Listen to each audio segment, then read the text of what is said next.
Hello friends, welcome to दृष्टि IQ. आज की वीडियो काफ़ी महत्वपूर्ण होने वाली है क्योंकि इस वीडियो के अंदर हम लोग कवर करेंगे चंद्रयान 3 मिशन के बारे में। भारत की जो स्पेस एजेंसी है यानी कि इसरो, उसने हाल ही में मिशन चंद्रयान 3 को लॉन्च कर दिया है, जो कि चंद्रयान सीरीज के अंदर भारत का तीसरा मिशन है। यानी कि चंद्रमा को अध्ययन करने के लिए भारत ने अब तक टोटल 3 चंद्रयान मिशन लॉन्च किए हैं। उनमें से जो तीसरा है उसी का नाम है चंद्रयान 3। यहाँ पर हम लोग चंद्रयान 3 मिशन के बारे में जो इम्पोर्टेंट क्वेश्चंस बनेंगे वो तो हम लोग देखेंगे ही। चंद्रयान सीरीज के अंदर इससे जो पहले के 2 मिशन हैं यानी कि चंद्रयान 1 और चंद्रयान 2, उनके बारे में भी जो बार बार एग्जाम्स के अंदर क्वेश्चंस पूछे जाते हैं उनको भी कवर करेंगे। तो वीडियो काफी महत्वपूर्ण होने वाला है, आपको इस वीडियो को बिल्कुल ध्यान से देखना है। चलिए शुरू करते हैं।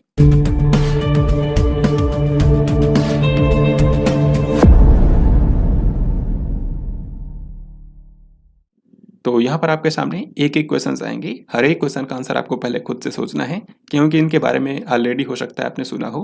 तो आपको हर एक क्वेश्चन का आंसर पहले खुद से सोचना है, फिर मैं आपको राइट आंसर बताऊंगा। तो यहाँ पर सबसे पहला क्वेश्चन है, इसरो के द्वारा तीसरा चंद्र अन्वेषण मिशन यानी कि चंद्रयान 3 कब लॉन्च किया गया है। तो यहाँ पर आपसे डेट पूछी गई है कि चंद्रयान 3 मिशन को कब लॉन्च किया गया है। चंद्रयान 3 जैसा कि यहाँ पर लिखा है, भारत का तीसरा चंद्र अन्वेषण मिशन है, यानी कि चंद्रमा का अध्ययन करने के लिए भारत ने तीसरी बार कोई मिशन भेजा है और इसका नाम है चंद्रयान 3। तो इसको भारत ने 14 जुलाई 2023 को लॉन्च किया है। तो यहाँ पर हमारा करेक्ट आंसर हो जाएगा ऑप्शन नंबर सी, 14 जुलाई 2023। ये डेट आपको याद रखनी है क्योंकि एग्जाम्स के अंदर ये जरूर पूछा जाएगा। यहाँ पे आगे बढ़ने से पहले मैं आपको इसरो के बारे में बता देता हूँ। इसरो जो है ये भारत की अंतरिक्ष एजेंसी है। जिस तरीके से अमेरिका की स्पेस एजेंसी का नाम नासा है, इसी तरीके से चाइना की जो स्पेस एजेंसी है उसका नाम है CNSA, और जापान की जो स्पेस एजेंसी है उसका नाम है जाक्सा।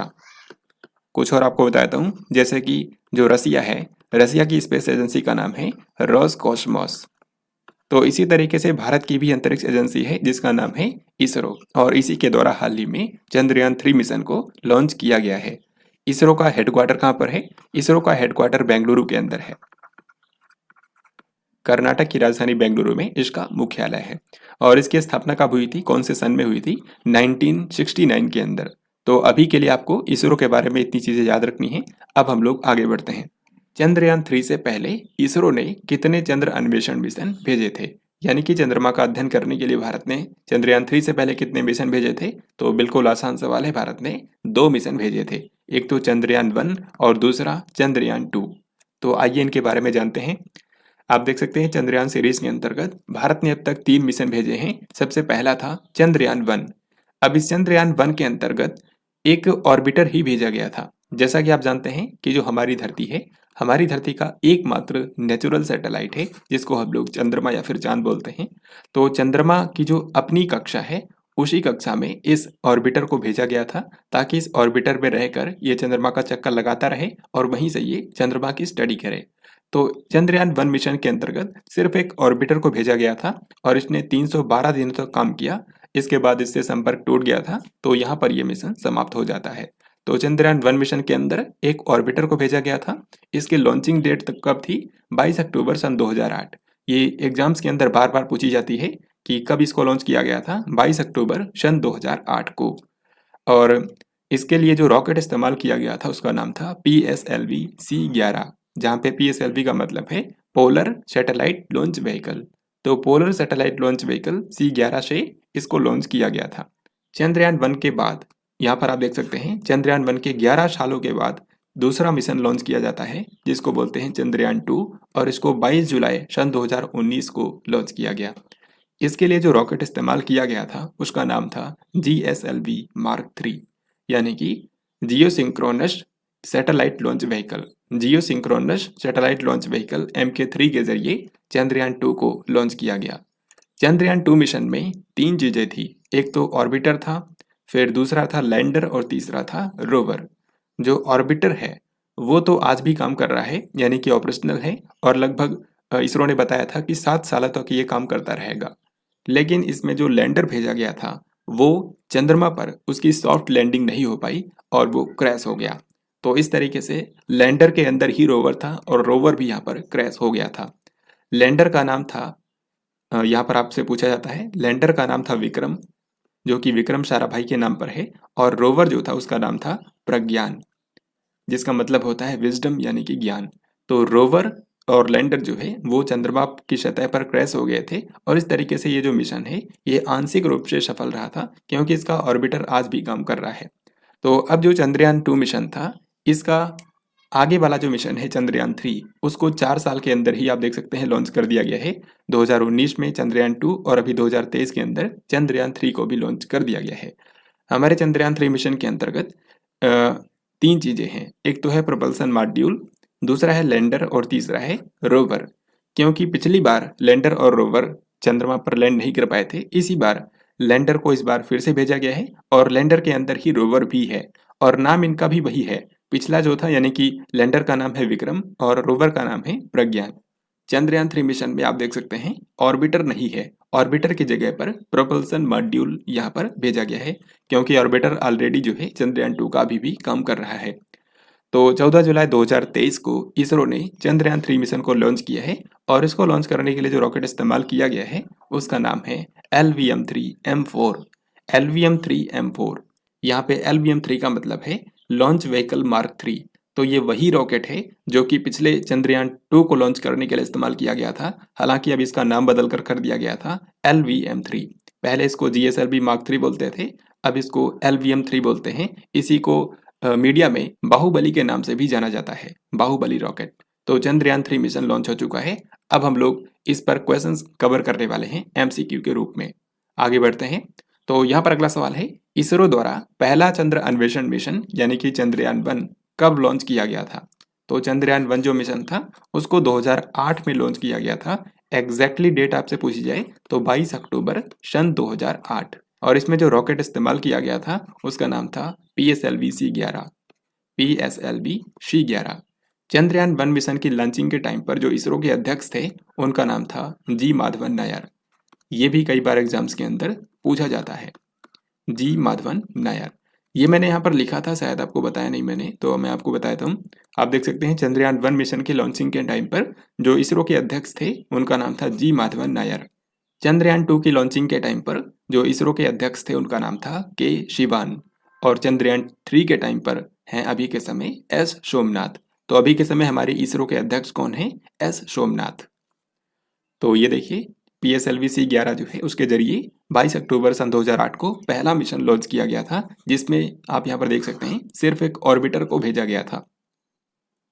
फिर यहाँ पर आप बताइए इसका क्या आंसर होगा। इसरो के द्वारा दूसरा चंद्र अन्वेषण मिशन यानी कि चंद्रयान 2 कब लॉन्च किया गया था? तो चंद्रयान 2 मिशन को 2019 में लॉन्च किया गया था, 22 जुलाई सन 2019। तो यहाँ पर आंसर हो जाएगा ऑप्शन नंबर सी। इस मिशन में मैंने आपको बताया 3 चीजें थी, लैंडर, रोवर और ऑर्बिटर। ऑर्बिटर आज भी काम कर रहा है, लेकिन जो लैंडर है वो चंद्रमा की सरफेस पर लैंड नहीं कर पाया था। चंद्रयान 2 के टाइम पर इसरो के अध्यक्ष कौन थे? तो इसरो के अध्यक्ष थे के सिवन। के सिवन। चंद्रयान 3 को किस प्रक्षेपण स्थल से लॉन्च किया गया है? अब यहाँ से आगे के जो क्वेश्चन हैं वो चंद्रयान 3 मिशन के बारे में ही हैं। तो आप बताइए यहाँ पर क्या आंसर होगा कि चंद्रयान 3 को कौन से साइट से लॉन्च किया गया है? तो इसको लॉन्च किया गया है सतीश धवन अंतरिक्ष केंद्र श्रीहरिकोटा से। श्रीहरिकोटा जो है वो आंध्र प्रदेश में पड़ता है, और वहीं से वहां पर जो सतीश धवन स्पेस सेंटर है वहां से चंद्रयान 3 को लॉन्च किया गया है।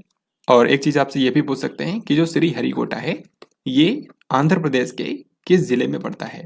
ये आंध्र प्रदेश के तिरुपति जिले में पड़ता है, ये बात भी आपको याद रखनी है। चंद्रयान 3 को लॉन्च करने के लिए किस रॉकेट का इस्तेमाल किया गया है? तो हमारा जो चंद्रयान 3 मिशन है उसको लॉन्च करने के लिए जो रॉकेट इस्तेमाल किया गया उसका नाम है LVM-3M4। तो यहाँ पर आंसर होगा ऑप्शन नंबर ए। LVM-3 का मतलब है लॉन्च व्हीकल मार्क 3। फिर इसके बाद अगला सवाल है, चंद्रयान 3 को ले जाने वाले LVM-3 रॉकेट का वजन कितना है? तो LVM-3 रॉकेट जो कि भारत का सबसे पावरफुल रॉकेट है, अगर आपसे पूछा जाता है कि भारत का सबसे शक्तिशाली रॉकेट कौन सा है तो वो LVM-3 ही है, जिसको पहले GSLV मार्क 3 के नाम से जाना जाता था, GSLV Mk3, लेकिन अब उसी का नाम बदल कर दिया गया है LVM-3। तो ये भारत का सबसे ज़्यादा पावरफुल रॉकेट है, और इसका जो टोटल वजन है वो है 642 टन। देन अब यहाँ पर आपको बताना है कि निम्नलिखित में से कौन सा चंद्रयान 3 का एक घटक नहीं है। चंद्रयान 3 का कौन सा एक कंपोनेंट नहीं है। तो देखिए चंद्रयान 3 में लैंडर भी है, रोवर भी है, ऑर्बिटर नहीं है और प्रणोदन मॉड्यूल यानी कि प्रपल्सन मॉड्यूल भी है। तो यहाँ पर क्या आंसर होगा, यहाँ पर ऑप्शन सी करेक्ट होगा क्योंकि ऑर्बिटर को इस बार नहीं भेजा गया है, तो ये इसका एक कंपोनेंट नहीं है। अब यहाँ पर आप देख सकते हैं ये जो फोटो है ये चंद्रयान 3 स्पेस क्राफ्ट की फोटो है। इसी को LVM-3 रॉकेट ने धरती की कक्षा में स्थापित किया है। तो LVM-3 रॉकेट का सिर्फ इतना ही काम था कि वो धरती की कक्षा में इसको स्थापित कर दे। तो धरती की जिस कक्षा में इसको स्थापित किया गया है उसका नाम है एलिप्टिक पार्किंग ऑर्बिट EPO। तो LVM-3 ने इसको एलिप्टिक पार्किंग ऑर्बिट में स्थापित कर दिया और आगे की जो यात्रा है यानी कि चंद्रमा तक जाने की और फिर चंद्रमा पर लैंड करने की वो इसी चंद्रयान 3 के स्पेसक्राफ्ट को करना है।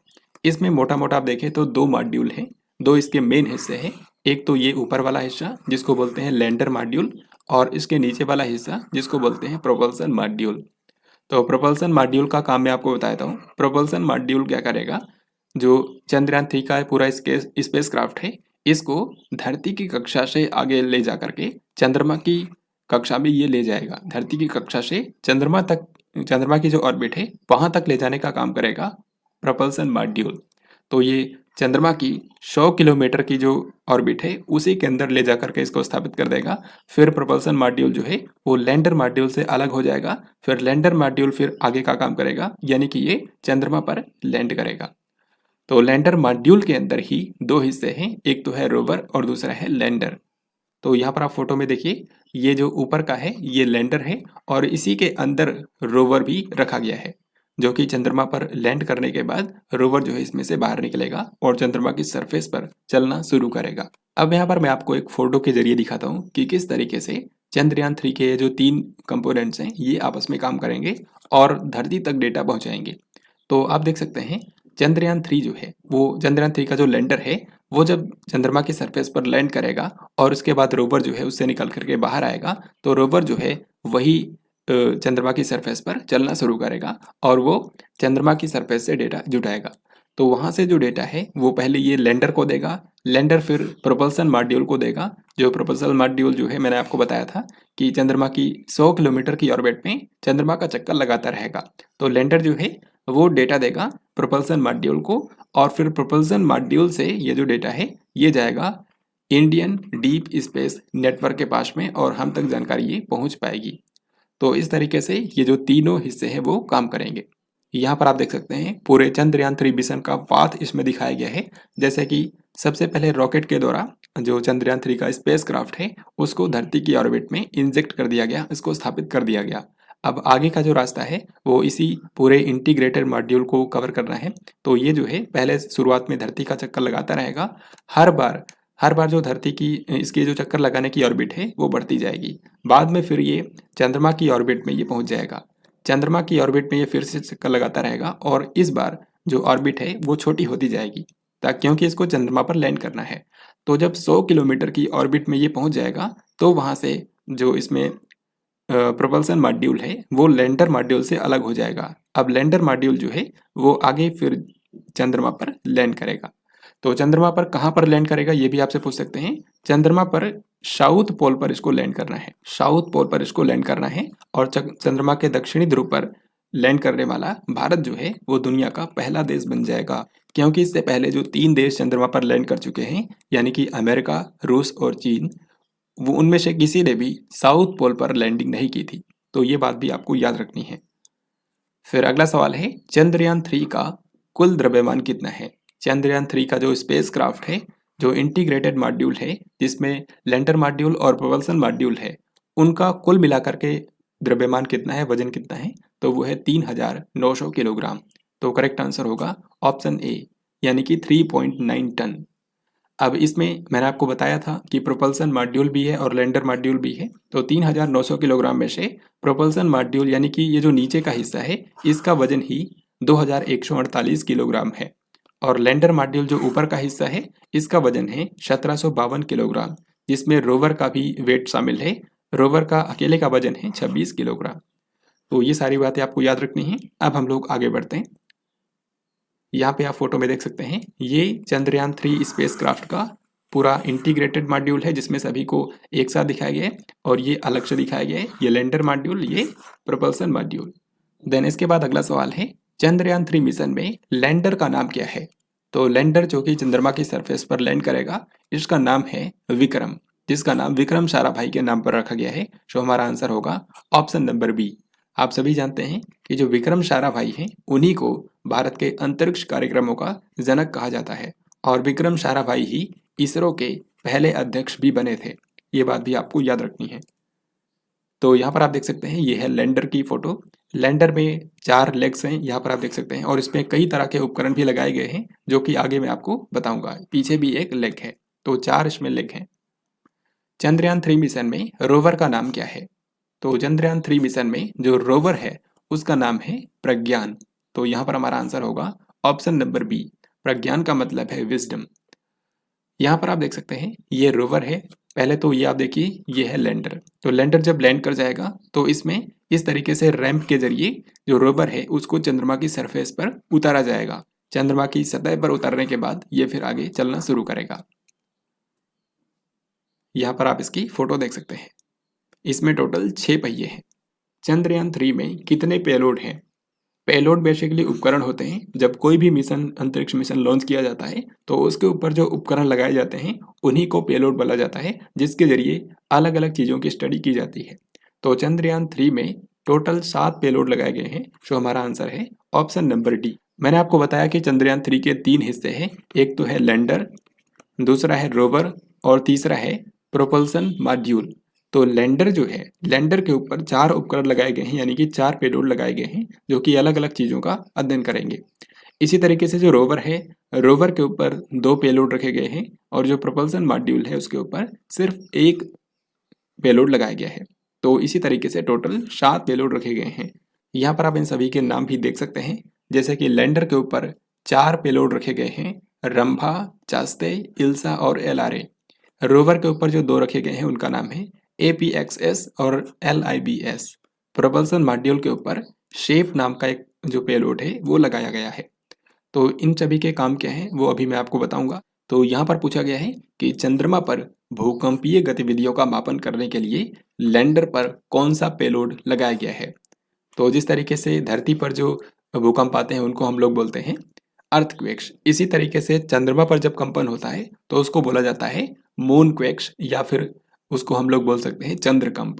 तो चंद्रमा पर जो भूकंपीय गतिविधियां होती हैं उनका मापन करने के लिए भी लैंडर के ऊपर एक उपकरण इंस्टॉल किया गया है जिसका नाम है इल्सा, जिसका फुल फॉर्म है instrument for lunar seismic activity, यानी कि चंद्रमा पर जो भूकंपीय गतिविधियां होती हैं उनका मापन करने के लिए इंस्ट्रूमेंट। तो इसीलिए इसका नाम रखा गया है इल्सा। तो नाम अगर आपको दिया जाएगा तो इजीली आप समझ जाएंगे कि उसका क्या काम है। तो जैसा कि मैंने आपको बताया कि साइंटिफिक एक्सपेरिमेंट्स करने के लिए लैंडर के ऊपर 4 पेलोड रखे गए हैं। इनमें से एक का नाम है रंभा, यानी कि radio anatomy for moon bound hyper sensitive ionosphere and atmosphere. तो चंद्रमा पर वहाँ पे प्लाज्मा का अध्ययन करने के लिए, चंद्रमा की सरफेस पर प्लाज्मा का अध्ययन करने के लिए ये जो पेलोड है वो लगाया गया है। तो बस ऐसे ही आपको छोटी छोटी बातें याद रखनी है जो कि एग्जाम में पूछा जा सकता है। फिर जो दूसरा पेलोड है उसका नाम है चास्ते, यानी कि चंद्रास सरफेस थर्मोफिजिकल एक्सपेरिमेंट, जिसके नाम से ही आप समझ सकते हैं कि ये जो इंस्ट्रूमेंट लगाया गया है इसका मेन मकसद है कि ये चंद्रमा की सतह पर, और खास करके मैंने आपको बताया कि ये जो पोलर रीजन है वहाँ पर लॉन्च किया जा रहा है, साउथ पोल पर। तो ध्रुवीय क्षेत्र में वहाँ की जो थर्मल प्रॉपर्टीज हैं, जो तापीय गुण हैं, उनका ये अध्ययन करेगा। फिर अगला है इल्सा, यानी कि instrument for lunar seismic activity. इसके बारे में ऑलरेडी मैंने आपको बता दिया है कि चंद्रमा पर भूकंपीय गतिविधियों का मापन करने के लिए इसको लगाया गया है। फिर इसके बाद अगला है लेजर रेट्रो रिफ्लेक्टर एरे, यानी कि LRA। और यहाँ पर आपको बता दूं कि ये जो पेलोड है ये भारत का नहीं है, इसको डेवलप किया है नासा ने। तो नासा ने भी अपना एक पेलोड जो है वो लैंडर के अंदर रखवाया है जिसका नाम है लेजर रेट्रो रिफ्लेक्टर एरे, यानी कि LRA। और इसके जरिए धरती और चांद के बीच की जो डिस्टेंस है उसका सटीक मापन किया जाएगा। फिर इसके बाद अगला है रोवर पेलोड्स। तो रोवर के ऊपर साइंटिफिक एक्सपेरिमेंट्स करने के लिए 2 पेलोड रखे गए हैं, और क्योंकि मैंने आपको बताया रोवर ही वो डिवाइस है जो कि चंद्रमा की सरफेस पर दूर तक चलेगा और जगह जगह से डेटा इकट्ठा करेगा। तो इस पर दो महत्वपूर्ण पेलोड रखे गए हैं। सबसे पहला है लेजर इंड्यूस्ड ब्रेकडाउन स्पेक्ट्रोस्कोप यानी कि लिप्स। तो ये जो उपकरण लगाया गया है ये क्या करेगा, चंद्रमा की सरफेस पर केमिकल कंपोजिशन की जांच करेगा, यानी कि वहां पर कौन कौन से रसायन मौजूद हैं उसकी ये जांच करेगा। इसके अलावा कौन कौन से खनिज हैं उसके बारे में भी पता चल पाएगा। दूसरा पेलोड भी इसी तरीके का है जिसका नाम है अल्फा पार्टिकल एक्सरे स्पेक्ट्रोमीटर यानी कि APXX। तो ये क्या करेगा, ये चंद्रमा पर जहां पर लैंडर लैंड करेगा उसके आसपास जो वहाँ की मिट्टी है, वहाँ की जो चट्टानें हैं, उनमें इन एलिमेंट्स की जांच करेगा, जैसे कि मैग्नीशियम, एल्यूमिनियम, सिलिकॉन, पोटेशियम इत्यादि। तो इस तरीके से रोवर के ऊपर दो पेलोड लगाए गए हैं। फिर अगला है प्रोपल्सन मॉड्यूल। इसके ऊपर सिर्फ एक ही पेलोड रखा गया है क्योंकि प्रोपल्सन मॉड्यूल जो है वो चंद्रमा की कक्षा में चक्कर लगाता रहेगा। तो इस पर एक ऐसा पेलोड लगाया गया है जिसके जरिए चंद्रमा की ऑर्बिट में रहते हुए ही ये धरती की स्टडी करेगा। तो इसका नाम क्या है, इसका नाम है spectro polarimetry of habitable planet Earth यानी कि सेप। तो सेप का फुल फॉर्म क्या है, spectro polarimetry of habitable planet Earth. तो यहाँ पर आप देख सकते हैं study the spectral and polarimetric measurements of Earth from the lunar orbit. तो चंद्रमा की कक्षा में रहते हुए ही ये धरती का अध्ययन करेगा। तो अब हम लोग अगले क्वेश्चन को देखते हैं। यहाँ पर पूछा गया है कि चंद्रयान 3 को चंद्रमा की सतह पर उतारने की निर्धारित तिथि क्या है। तो चंद्रयान 3 का जो लैंडर है उसको 23 अगस्त 2023 को उतारने का प्लान किया गया है। जो हमारा आंसर है ऑप्शन नंबर बी। हालांकि आपको बता दूं अगर कोई इशू होता है तो इसकी डेट भी एक्सटेंड की जा सकती है, यानी कि इसको बाद में भी उतारा जा सकता है। चंद्रयान 3 कहाँ पर उतरेगा चंद्रमा पर। तो चंद्रमा के जिस हिस्से में ये उतरेगा वो है चंद्रमा का दक्षिणी ध्रुव यानी कि साउथ पोल। तो करेक्ट आंसर होगा ऑप्शन नंबर बी। और चंद्रमा के साउथ पोल पर उतरने वाला जो भारत होगा वो दुनिया का पहला देश भी बन जाएगा। निम्नलिखित में से कौन सा चंद्रयान 3 मिशन का उद्देश्य नहीं है। तो ये बहुत ही महत्वपूर्ण क्वेश्चन है, इसका आंसर आप बताइए क्या होगा। चंद्रयान 3 मिशन का मुख्य उद्देश्य इनमें से कौन सा नहीं है। तो चंद्रयान 3 के 3 मेन ऑब्जेक्टिव्स हैं, कौन कौन से। सबसे पहला है चंद्रमा की सतह पर सुरक्षित और सॉफ्ट लैंडिंग का प्रदर्शन करना। सॉफ्ट लैंडिंग कर रही है चंद्रमा की सरफेस पर। एंड सेकंड है चंद्रमा पर रोवर संचालन का प्रदर्शन करना, यानी कि हमें रोवर को भी ऑपरेट करना है चंद्रमा की सरफेस पर। और तीसरा है चंद्रमा की सतह पर यथास्थान वैज्ञानिक प्रयोग करना। तो ये भी बिल्कुल सही है, वहां पे वैज्ञानिक प्रयोग भी करना है। तो यहाँ पे एक आंसर होगा ऑप्शन डी करेक्ट हो जाएगा ऑटोमेटिकली, क्योंकि चंद्रमा पर मानव बस्ती बसाने का इसका कोई भी उद्देश्य नहीं है। तो यहाँ पर हमारा आंसर होगा ऑप्शन नंबर डी। तो यहाँ पे आप देख सकते हैं मेन ऑब्जेक्टिव्स जो चंद्रयान 3 मिशन के हैं वो मैंने यहाँ पर इंग्लिश में भी लिख दिए हैं, जिनको आप पढ़ सकते हैं। वही चीजें हैं जो मैंने आपको बताई। चंद्रयान 3 की सफलता से भारत चंद्रमा की सतह पर अपना अंतरिक्ष यान उतारने वाला कौन सा देश बन जाएगा। तो अगर चंद्रयान 3 सफल होता है तो चंद्रमा की सतह पर अपना अंतरिक्ष यान उतारने वाला जो भारत है वो चौथा देश बन जाएगा। तो करेक्ट आंसर है यहाँ पर ऑप्शन नंबर सी, क्योंकि इससे पहले 3 देश ऑलरेडी ऐसे हैं जिन्होंने चंद्रमा पर अपने अंतरिक्ष यान को उतारा है। सबसे पहला जो कंट्री था वो था रसिया। पहला कंट्री अमेरिका नहीं था, पहला कंट्री था रशिया। सेकंड था अमेरिका और तीसरा था चाइना। और चाइना के बाद अब चौथा देश भारत बनने वाला है। इसी के जैसा एक और क्वेश्चन पूछा गया है कि चंद्रयान 3 की सफलता से भारत चंद्रमा के दक्षिणी ध्रुव पर अंतरिक्ष यान उतारने वाला कौन सा देश बन जाएगा। यहाँ पे इस क्वेश्चन में एक स्पेशल चीज ये है कि पूछा गया है कि चंद्रमा के दक्षिणी ध्रुव पर पहुंचने वाला भारत पहला कौन सा देश होगा। तो भारत पहला देश होगा। तो करेक्ट आंसर है ऑप्शन नंबर ए यानी कि फर्स्ट, क्योंकि इससे पहले जो अमेरिका, रूस और चीन गए थे वो साउथ पोल पर नहीं गए थे। चंद्रमा की सतह पर चंद्रयान 3 की सफल लैंडिंग के बाद रोवर चंद्रमा पर कितने दिनों तक कार्य करेगा। तो जब सक्सेसफुली चंद्रयान 3 का लैंडर लैंड कर जाएगा और उसमें से रोवर बाहर आएगा तो जो रोवर है वो 14 डेज तक काम करेगा। इसी के लिए इसको अभी के लिए डिजाइन किया गया है। हालांकि आगे ये बढ़ाया भी जा सकता है, लेकिन 14 दिनों तक इनिशियली ये काम करेगा। तो करेक्ट आंसर है ऑप्शन नंबर डी। और आप जानते हैं कि धरती के 14 दिनों का मतलब है चंद्रमा पर एक दिन। तो चंद्रमा के हिसाब से सिर्फ एक ही दिन तक रोवर रहेगा, लेकिन धरती के हिसाब से 14 दिनों तक ये काम करेगा। चंद्रयान 3 मिशन के मिशन निदेशक के रूप में किसने कार्य किया है? तो जैसा कि मैंने आपको बताया था, मैं आपको इस मिशन के बारे में सारी चीजें बताऊंगा। तो अगला सवाल यहाँ पर पूछा गया है कि चंद्रयान 3 मिशन के मिशन डायरेक्टर कौन थे? तो इस मिशन का नेतृत्व कर रहे थे मोहन कुमार। तो यहाँ पर हमारा आंसर है ऑप्शन नंबर बी। अब यहाँ पर आप कंफ्यूज हो सकते हैं क्योंकि इसरो के जो चेयरमैन है उनका नाम है एस सोमनाथ। तो एस सोमनाथ तो पूरी इसरो के ही अध्यक्ष हैं, लेकिन इसरो जो है वो सिर्फ चंद्रयान 3 ही नहीं और भी कई सारे मिशन संचालित कर रहा है और हर एक मिशन का एक मिशन डायरेक्टर होता है। जैसे कि गगनयान मिशन भी भारत का है तो उसके लिए अलग मिशन डायरेक्टर हैं। ऐसे ही जो चंद्रयान 3 है उसके जो मिशन डायरेक्टर हैं जिनके नेतृत्व में चंद्रयान 3 मिशन संचालित किया जा रहा है उनका नाम है मोहन कुमार। यहाँ पर आप फोटो में देख सकते हैं, यह है चंद्रयान 3 के mission director Mohan Kumar. Chandrayaan 3 mission की कुल लागत कितनी है? टोटल जो कॉस्ट आई है वो है 615 करोड़ रुपए। तो यहाँ पर हमारा आंसर है ऑप्शन नंबर बी। इससे पहले जो चंद्रयान 2 था उसकी लागत लगभग 900 करोड़ रुपए से भी ज्यादा थी, लेकिन जो चंद्रयान 3 मिशन है इसकी लागत है 615 करोड़ रुपए। भारतीय अंतरिक्ष अनुसंधान संगठन यानी कि इसरो के वर्तमान अध्यक्ष कौन है? तो भारत की जो स्पेस एजेंसी है इसरो, उसके वर्तमान में अध्यक्ष हैं एस सोमनाथ। तो एस सोमनाथ के ही नेतृत्व में इसरो के जो सभी मिशन हैं वो संचालित किए जा रहे हैं। तो सही उत्तर हो जाएगा ऑप्शन नंबर ए। अब ये जो क्वेश्चन है ये आप सभी के लिए है जिसका आंसर आपको कमेंट बॉक्स में लिख करके बताना है। चंद्रयान 3 में लैंडर और रोवर के क्या नाम है?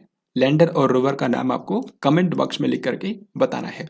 तो इस तरीके से फाइनली हम लोगों ने मिशन चंद्रयान 3 और इससे पहले के जो मिशन थे चंद्रयान 1 और 2 उन सभी से रिलेटेड सारे महत्वपूर्ण क्वेश्चंस को हम लोगों ने कवर कर लिया है। एग्जाम में जो भी क्वेश्चन आएगा अब उसका आंसर आप बहुत ही आसानी से और कॉन्फिडेंटली कर पाएंगे। तो अगर आपको आज का ये वीडियो पसंद आया हो तो इस वीडियो को लाइक और शेयर जरूर करें, साथ ही कमेंट बॉक्स में लिख करके बताएं कि ये वीडियो आपको कैसा लगा। अगर आप इस चैनल पर पहली बार आए हैं तो इस चैनल को जरूर सब्सक्राइब करें, क्योंकि इससे आपका जो करंट अफेयर्स पोर्शन है वो पूरी तरीके से तैयार हो जाएगा। तो हमारे चैनल के ऊपर आप मंथली करंट अफेयर्स और वीकली करंट अफेयर्स बहुत ही बेहतरीन तरीके से कराया जाता है, जहां से आप पूरा पढ़ सकते हैं। तो इस चैनल को जरूर सब्सक्राइब करें। तो हम लोग जल्द ही मिलते हैं किसी अन्य वीडियो के अंदर। तब तक के लिए जय हिंद, वंदे मातरम।